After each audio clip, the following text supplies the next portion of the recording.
नमस्कार दोस्तों, मैं महावीर सुतार। कंप्यूटर साइंस से रिलेटेड जो हमारी एमसीक्यूज की सीरीज है उसके अंदर आज के हमारे क्वेश्चन है, तो स्टार्ट करते हैं। क्वेश्चन है, किस प्रकार की त्रुटियों को अपवाद प्रबंधन के द्वारा संभाला जा सकता है। हम बात करें इसे रन टाइम की एरर, जो रन टाइम है एरर, उसके द्वारा एक्सेप्शन जो हैंडलिंग है उसे संभाला जा सकता है। ये किस प्रकार की एरर होती है, जैसे कि हम किसी संख्या को जीरो से डिवाइड कर रहे हैं, इस प्रकार की जो एरर है उसे हम क्या कहते हैं, एक्सेप्शन हैंडलिंग। और ये किसके द्वारा, रन टाइम जो एरर होती है, ये रन टाइम पर एरर शो करता है, इसे हम एक्सेप्शन हैंडलिंग द्वारा हैंडल कर सकते हैं, संभाला जा सकता है। हम बात करें compile time error. Compile time error, जब हम प्रोग्राम को कंपाइल कर रहे हैं और उसी टाइम कोई एरर शो हो गई, उसे हम क्या कहते हैं, कंपाइल टाइम एरर कहते हैं। सिंटैक्स एरर, अगर कोई सिंटैक्स, जैसे कि हमने प्रिंट करना है, प्रिंटर, अब इसमें अगर कोई सेंटेंस कोई हमने रॉन्ग लिखा है, जैसे कि यहाँ पे हमने लगाया नहीं, क्लिब्रेसेस ही नहीं लगाया, या सेमीकोलन का यूज नहीं किया, तो इस प्रकार की जो एरर होती है इसे हम क्या कहते हैं, सेंटेंस एरर कहते हैं। जैसे कि हम बात करें कि आई ए बी, अब ये डिक्लेयर किया वेरिएबल, अब ये किस टाइप का डेटा टाइप है, इसे हम डिक्लेयर नहीं किया, तो ये होगी सेंटेंस एरर। हमें डेटा टाइप बताना होगा। और लॉजिकल एरर, लॉजिकल एरर ये लॉजिक के युग पर यूज किए जाते हैं। क्वेश्चन है, निम्नलिखित में से सबसे बड़ा स्टोरेज यूनिट है, सबसे बड़ा स्टोरेज यूनिट है, कौन सा है, वो है योटाबाइट। कौन सा है, योटाबाइट, योटा। इसके बाद में कौन सा आता है, जोटाबाइट। कौन सा आता है, जोटा, जोटाबाइट। इसके बाद में क्या आता है, हेक्साबाइट। कौन सा आता है, हेक्साबाइट।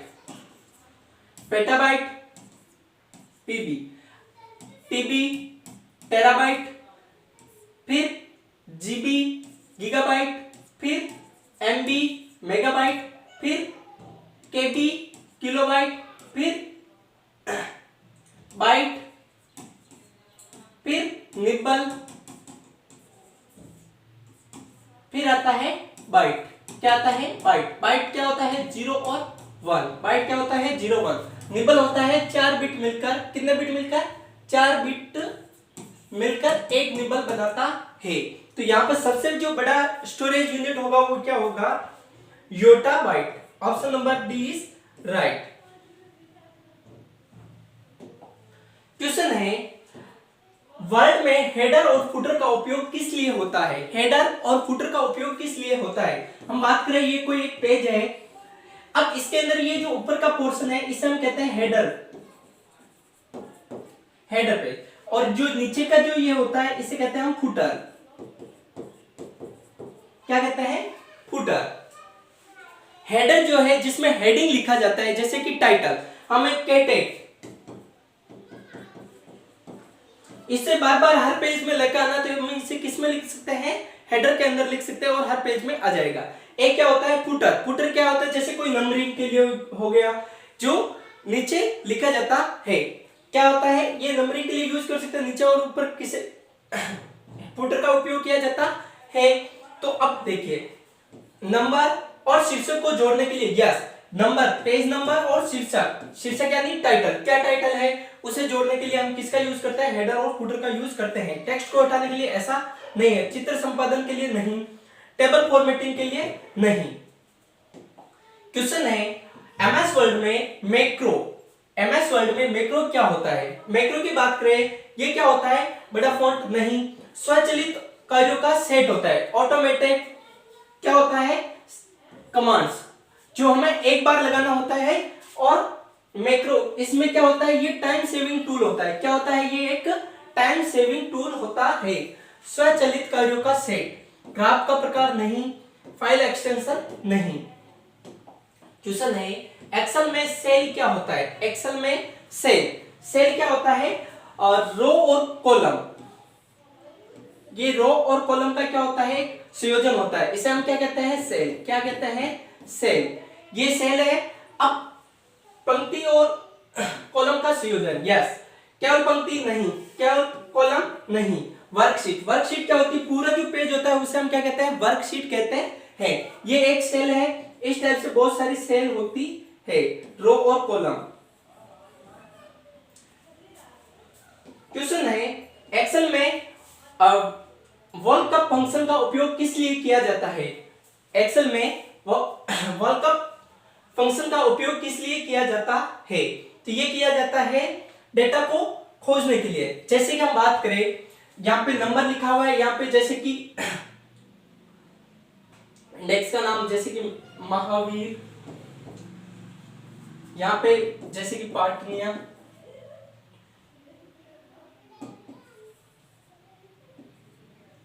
जैसे कि यहाँ पे कोई रोल नंबर हो गया, दूसरा हो गया, यहाँ पे कोई नंबर है, यहाँ पे कोई नाम है, इनमें से डेटा, ये एक डेटा है, इसमें से हमें क्या इसको सर्च करने के लिए भाई, इसका डेटा को खोजने के लिए इसका यूज किया जाता है। किसका, वर्ल्ड कप फंक्शन का यूज किया जाता है, चार्ट बनाने के लिए नहीं, फॉर्मेटिंग के लिए नहीं।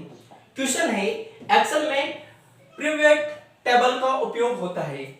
एक्सेल में पिवट टेबल का उपयोग होता है, डेटा एंट्री के लिए नहीं, डेटा का विश्लेषण और सारांश के लिए, यस, डेटा एनालाइज और समराइज के लिए किसका यूज करते हैं हम, एक्सेल में पिवट टेबल का यूज करते हैं। स्पेलिंग चेक के लिए नहीं, चित्र खोजने जोड़ने के लिए नहीं।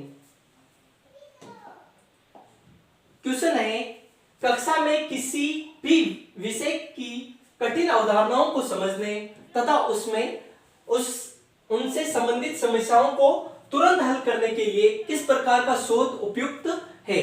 इसके लिए उपयुक्त, सबसे जो उपयुक्त है वो क्या है, एक्शन रिसर्च। कौन सा है, एक्शन रिसर्च, जिसे क्रियात्मक शोध।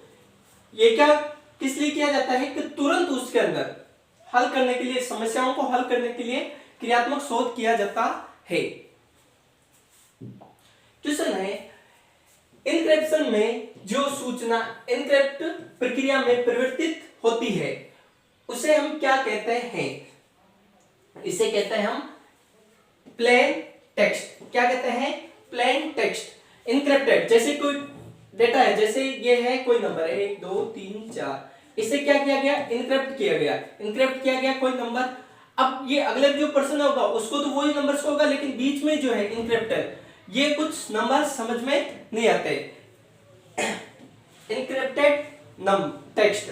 फिर इसे वापस क्या किया जाता है, उसी के अंदर किया जाता है, उसे कहते हैं हम डिक्रिप्टेड टेक्स्ट। क्या कहते हैं, डिक्रिप्टेड टेक्स्ट। और जो ये नंबर है ये सेम टू सेम वापस 1 2 3 4 शो हो जाएगा अगले पर्सन को। इसे हम क्या कहेंगे, प्लेन टेक्स्ट।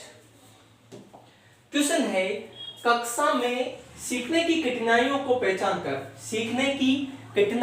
पहचान कर उनका तुरंत समाधान खोजने तथा शिक्षण प्रक्रिया में सुधार करने के लिए किस प्रकार का शोध सबसे उपयुक्त है।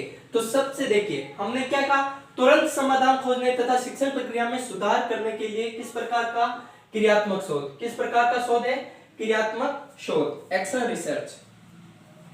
इंटरनेट पर प्रेषक के मेल सर्वर से प्राप्तकर्ता के मेल सर्वर तक मेल स्थानांतरित करने के लिए किस प्रकार का प्रोटोकॉल सबसे उपयुक्त उत्तरदायी है। तो ये है मेल सेंड करने के लिए हम किसका यूज करते हैं, सिंपल मेल ट्रांसफर प्रोटोकॉल। किसका यूज करते हैं, simple mail transfer protocol. POP3 ये भी ईमेल के लिए होता है, मैसेज एक्सेस प्रोटोकॉल इंटरफेस और IMAP। तो इसमें सबसे जो उपयुक्त क्या है, SMTP simple mail transfer protocol का उपयोग किया जाता है। क्वेश्चन है,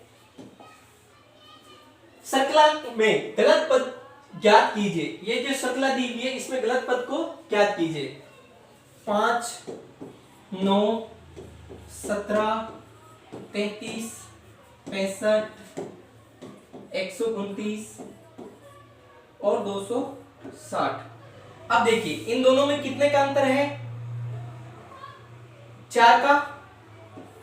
इन दोनों में कितने का अंतर है,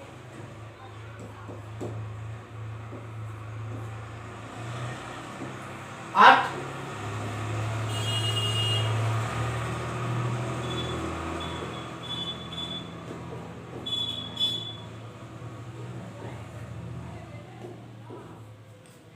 सोलह, 32, 64 और 128। अब देखिए, अब 33 में 32 जोड़ेंगे तो 65,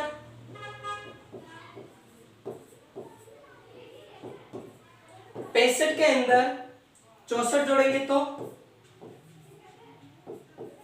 129 और 129 के अंदर 128 जोड़ेंगे तो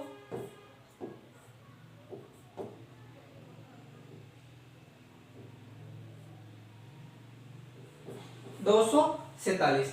यहाँ पे क्या कितने होने चाहिए, 247। यहाँ पे कितना है, 260। तो ये रॉन्ग है, तो इसमें क्या होगा, option number D is right. Question है, निम्नलिखित प्रीफिक्स अभिव्यक्ति का मान क्या होगा। यहाँ पे हमें दिया गया है प्रीफिक्स एक्सप्रेशन। प्रीफिक्स में क्या होता है, हमें scan from right to left, सबसे पहले राइट टू लेफ्ट करेंगे, फिर जैसे हमें ऑपरेटर मिला, ऑपरेंड के ऊपर वैल्यू को क्या करेंगे, परफॉर्म करेंगे। तो 9 3 9 1 2 4 मल्टीप्लाई और प्लस 6, क्या करेंगे, इसके ऊपर ऑपरेशन को परफॉर्म करेंगे 6, फिर 2, फिर 4, फिर क्या करेंगे, मल्टीप्लाई इसके ऊपर परफॉर्म करेंगे तो 8, यहाँ पे 6, फिर क्या करेंगे प्लस 8 और 6 कितने होते हैं, 14। तो इसका जो राइट आंसर होगा ऑप्शन नंबर ए 14। कितना होगा, 14।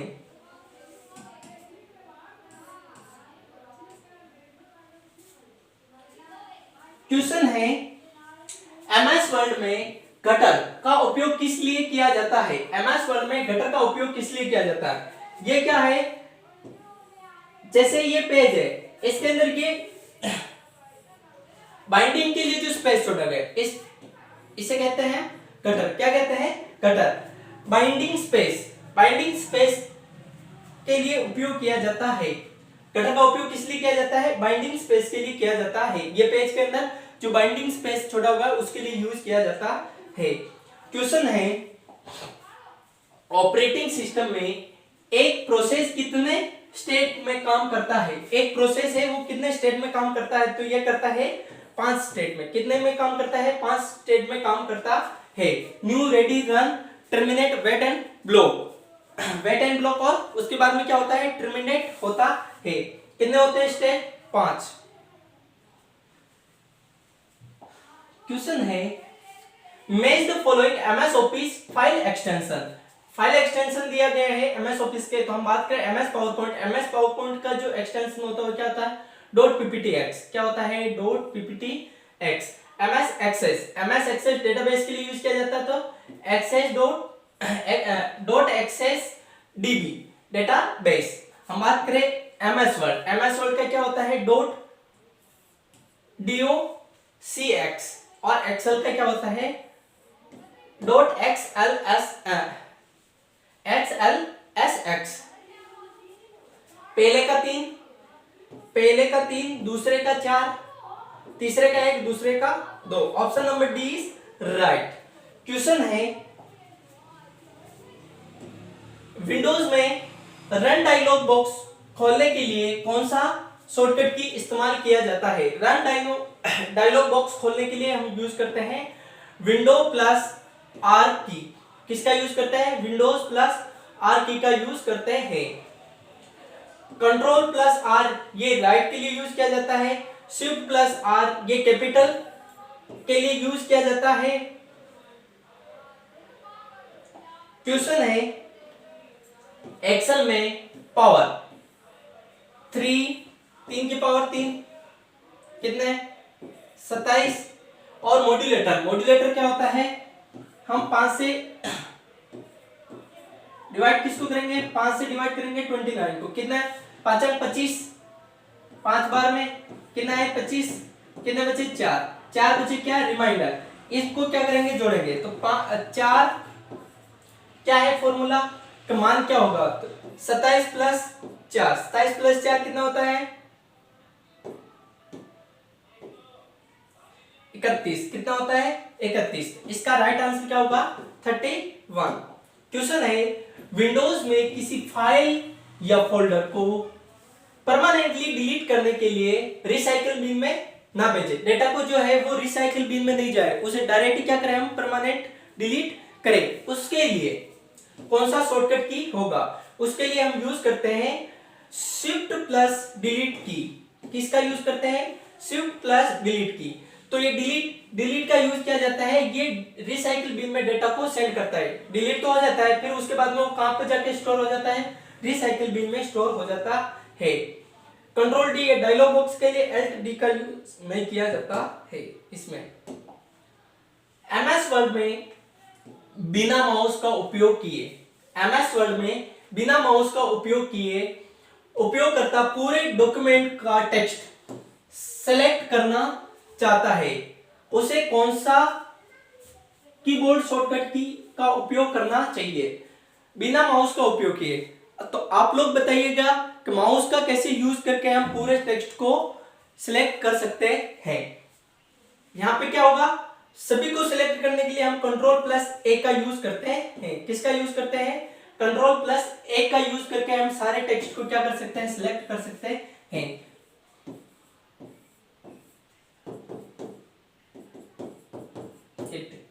पूरे टेक्स्ट को क्या कर सकते हैं, सिलेक्ट कर सकते हैं कंट्रोल प्लस ए का यूज करके। एक मल्टीनेशनल कंपनी के नेटवर्क आर्किटेक्चर में हेडक्वार्टर में हाई स्पीड लैन, शहर की शाखाओं में मेन और अंतरराष्ट्रीय शाखाओं के लिए वैन, LAN local area network, MAN metropolitan area network, वैन वाइड एरिया नेटवर्क। डेटा, यदि डेटा पैकेट की लेटेंसी और एरर रेट को ध्यान में रखा जाए तो सबसे अधिक एरर प्रोन और हाई लेटेंसी लिंक कौन सा होगा। जितना ज्यादा बड़ा लेन होगा उतना ज्यादा क्या होगी, उसमें क्या आएगी, एरर रेट आएगी, लेटेंसी रहेगी, स्लो चलेगा। तो ये कौन सा होगा, वाइड एरिया नेटवर्क। किसमें होगा सबसे ज्यादा, wide area network. LAN local area network, local area network के अंदर अगर कोई भी प्रॉब्लम आती है तो हम क्या कर सकते हैं, जल्दी से उसको सॉर्ट आउट कर सकते हैं। लेकिन जैसे कि मेट्रोपोलियन एरिया नेटवर्क है, मेट्रोपोलियन एरिया नेटवर्क क्या है, एक सिटी से दूसरी सिटी के अंदर है, तो इसमें थोड़ी सी क्या होती है, लेन से तो ज्यादा लेकिन वैन से कम इसमें क्या होती है, एरर की संभावनाएं रहती है। क्वेश्चन है, एक शिक्षक यह जानना चाहता है कि किस शिक्षण विधि से छात्रों की समझ और प्रदर्शन में सुधार आता है। शिक्षक अपने पाठ्यक्रम में छोटे छोटे परिवर्तन करके और उनका तत्काल प्रभाव से देखकर परिणामों का विश्लेषण करना चाहता है। इस स्थिति में किस प्रकार का शोध सबसे उपयुक्त होगा। तो इसमें देखिए, हम बात करें कि उसमें परिवर्तन करना चाहता है और तत्काल करना चाहता है, तो इसमें किस प्रकार का शोध होता है, क्रियात्मक शोध होता है। किस टाइप का शोध होता है, क्रियात्मक टाइप का शोध होता है। हम बात करें सर्वेक्षण शोध, सर्वेक्षण शोध क्या किया जाता है, जैसे कि कोई सर्वे करना कि भाई जैसे कि पाटना है, पाटना के अंदर कितनी पॉपुलेशन है उसका सर्वे करना है, तो उसका सर्वे के लिए हम सर्वेक्षण शोध रिसर्च करते हैं। सर्वे रिसर्च करते हैं कि भाई किसका, जैसे अगर कोई वोटिंग है, वोटिंग के अंदर किसका रुझान सबसे ज्यादा है, तो उसके लिए हम क्या कर सकते हैं, सर्वेक्षण शोध कर सकते हैं। आप लोग बताइएगा आधारभूत अनुसंधान किस लिए यूज किया जाता है और प्रायोगिक शोध किस लिए यूज किया जाता है। क्वेश्चन है, एक शोधकर्ता छात्रों की पढ़ाई की आदत और उनके समय प्रबंधन के बारे में जानकारी इकट्ठा करना चाहता है। वह क्वेश्चनरी और इंटरव्यूज का उपयोग करना चाहता है। यह किस प्रकार का शोध होगा, ये किस प्रकार का शोध होगा? तो देखिए, पढ़ाई की आदतों और उनके समय प्रबंधन यानी कि उसके मैनेजमेंट के बारे में जानकारी एकत्रित करना चाहता है और वह क्वेश्चनरी और इंटरव्यूज का उपयोग करता है। तो किस प्रकार का शोध होगा? किस प्रकार का शोध होगा? सर्वेक्षण शोध। उसमें क्या करता है? वो जानकारी एकत्रित करना चाह रहा है, तो किसका शोध करेगा? क्वेश्चन है, निम्न में से कौन सा जीमेल यूजर नेम वैध है? इनमें से कौन सा यूजर नेम वैध है? तो john.doc, john @john and user exclamation name और मैक हैज 1 2 3। किस प्रकार का सब जो है वो यूजर नेम वैध है? तो वो john.doe, ये यूजर नेम क्या है? वैध है। एंड का यूज नहीं किया जाता है, एक्सक्लेमेशन मार्क का यूज नहीं किया जाता और हैज का यूज नहीं किया जाता है जीमेल के अंदर। क्वेश्चन है, GUI ग्राफिकल यूजर इंटरफेस के संबंध में निम्नलिखित में से कौन सा कथन गलत है? इनमें से कौन सा कथन है जो गलत है? GUI ग्राफिकल यूजर इंटरफेस का संक्षिप्त रूप है। यस, संक्षिप्त रूप किसका है? GUI ग्राफिकल यूजर इंटरफेस का। GUI को सपोर्ट करने वाले OS में टेक्स्ट बेस्ड कमांड लाइन भी इंटरफेस भी उपयोग हो सकता है। यस, हो सकता है। GUI के साथ में कैरेक्टर यूजर इंटरफेस यानी CUI का भी यूज हो सकता है। Note, all OS many supported GUI। Yes, बहुत सारे OS जो है वो सभी OS GUI को सपोर्ट नहीं कर सकते, कुछ CUI को भी सपोर्ट करते हैं। एक टेक्स्ट आधारित कमांड लाइन इंटरफेस GUI की तुलना में अधिक यूजर फ्रेंडली होता है। GUI सबसे अधिक यूजर फ्रेंडली होता है, जबकि यहाँ पे क्या कह रहा है कि CUI अधिक यूजर फ्रेंडली होता है। कमांड, सबकी कमांड याद रखना बहुत ही क्या होता है? टिपिकल होता है। तो यहाँ पे क्या होगा? ये गलत होगा, क्योंकि GUI सबसे बेस्ट होता है। CUI कमांड हमें याद करनी होती है। यहाँ पे क्या, GUI के अंदर तो आइकन देखा और उस पर क्लिक किया और सारी चीजें हो गई सॉल्व। तो GUI की तुलना में CUI अधिक यूजर फ्रेंडली नहीं होता है, इसलिए ये कथन गलत है। क्वेश्चन है, MS वर्ड में नेविगेशन प्लान को ऑन ऑफ करने के लिए कौन सा टूल उपयोग होता है? कौन सा होता है? Show group. कौन सा होता है? शो ग्रुप का यूज किया जाता है। Thank you.